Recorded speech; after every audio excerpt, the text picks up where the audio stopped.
What's up, YouTube? We back with another one. So today we're going to talk about how to remove hard inquiries. Now, we're going to start with the easiest one, and we're going to do the other ones, right? So we're going to do the Experian 24-hour removal method, right? So what you want to do is you want to get a copy or a list of your Experian inquiries. Now, don't dispute any inquiry that you got any open accounts attached to. So what do I mean by that? If you got a Capital One card, or if you got a Wells Fargo auto inquiry, and Wells Fargo approved the auto loan, or Capital One approved the credit card, you want to leave those inquiries alone because those are attached to open accounts that you actually got approved for. And if you dispute them and remove them, you 9 times out of 10 you risk the chances of that account getting shut down, and that's something that you don't want to do. So the Experian, after you get your inquiries, what you're going to do is you're going to call Experian, right? You're going to call this number right here.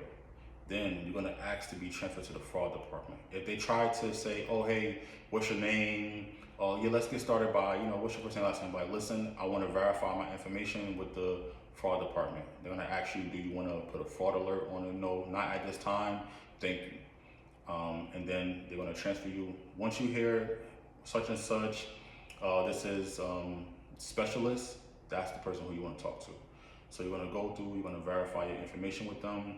They're going to ask you everything from your first name, your last name, your address, your email address, your phone number, social security number, everything. Once they verify you, they're going to ask you how can they help you. Now, pay very attention. My method is bulletproof. I want you to say this word by word, even if you have to practice this, right? So I want you to say this. Yes, I was looking over my credit report and I seen that I got a few, whether you got a few, a couple, or just 1 or 2, whatever, it doesn't matter. Whatever the amount is, you fit it so it can fit you. So I got a few unauthorized, unknown inquiries on my credit report. Now, I also contacted all the companies that's on file and by phone, and they told me that they don't have anything of me on record or anything. And I also sent them all a letter requesting the removal of the inquiry. Now, I haven't heard back from anybody, and it's been about 45 days. So that's why I'm giving you guys a call and to see if you guys can help me out. Now, if you want to add a little extra sauce to it, you could say, I also filed the CFPB complaint, and I haven't heard anything from that. They're gonna go into their system and they're gonna check, and they're gonna say, okay, well, we don't have anything on file. And you can also say, hey, I sent you guys a dispute too. They're gonna go back in the system and say, oh, we don't have anything on file. Like, well, how did you send it? I did send it via postal mail, so I don't know if it got to you.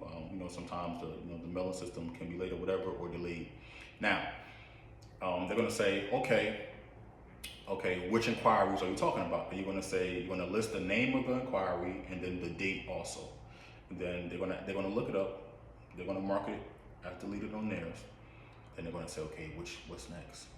Once they keep saying what's next, that's how you know they're literally deleting the inquiry. Now, at the end of the call, they're gonna say, this is gonna take about 24 to 72 hours. But if you do it in the morning time, it will be deleted literally like by the night. If you do that in the afternoon, it's going to be deleted the very next morning once you wake up. It's going to be an update and everything. So it's going to be deleted within 24 hours, right? So that's the 24-hour inquiry Experian removal, right? Now, if you want to go further, you can remove all the old phone numbers, all the old addresses, all the old employers and everything like that. And you can check the spellings of your name too. You can remove all of those also. So that's Experian. Now we're gonna go into TransUnion and Equifax. Now you do both of them the same exact way, but it's a different process than you do Experian, right? And trust me, nobody, I put my money on this, nobody is talking about this, right? So how you wanna do is, number one, you don't want to call Experian, you don't want to call Equifax. They're not removing it over the phone. I don't care what anyone says to you, they are not removing inquiries over the phone. You can cry and say, your grandmother passed away and you're going through stuff. They don't care about any of that, trust me.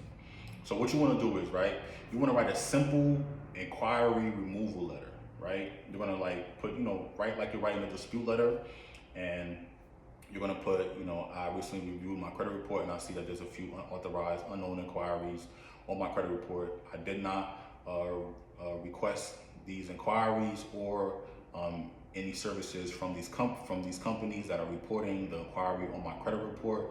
Please remove these fraudulent and inaccurate and unknown inquiries. Now, that's the simple part. Now, what you want to do is you want to do 2 steps, right? The first step, you want to go to identitytheft.gov and you want to file an affidavit, right? So in the affidavit, you want to list all the inquiries, the name, and then the date that the inquiries happen, right? Now, when you do this affidavit, you're gonna put TransUnion and Equifax inquiries. You don't have to separate the 2 and say these are TransUnion and these are Equifax. Just put them all together, it doesn't matter. TransUnion is gonna look and they're gonna remove what they have on TransUnion, and Equifax is gonna look at the same thing and look and remove what they have on Equifax, right? So just write the name and the date next to it. You're gonna fill out the affidavit. Now, you're gonna save this, whether you're on your computer or your phone, you're gonna save this, because the second step you're gonna do, you're gonna go to the cfpb.gov, and now you're gonna file a complaint against TransUnion and against Equifax. Now, in the complaint, you're gonna go through the process of the complaint. If you want a detailed video on how to file a complaint, I will make that video later. But essentially, you wanna file a complaint with them, and you wanna dispute the complaint, do the complaint with TransUnion and with Equifax, right? So when it's going to ask you what company are you complaining about, you're going to look for this TransUnion information. I think it's called like TransUnion Consumer Solutions, right? You're going to look for that, and then Equifax, you're going to look for Equifax informational or information services, because they're going to have a whole bunch of different names for TransUnion and Equifax, trust me. But all of them work, but I typically use those for my clients. So definitely do those. Then what you're gonna do is there's gonna be a section where you can upload supporting documents. Now, we just did the affidavit, so we're going to attach the affidavit to the complaint and your letter also. So now, what you're gonna do is you're gonna file a complaint, you're gonna finish it out. They're gonna send you an email saying that we received the complaint and we should send it to the company.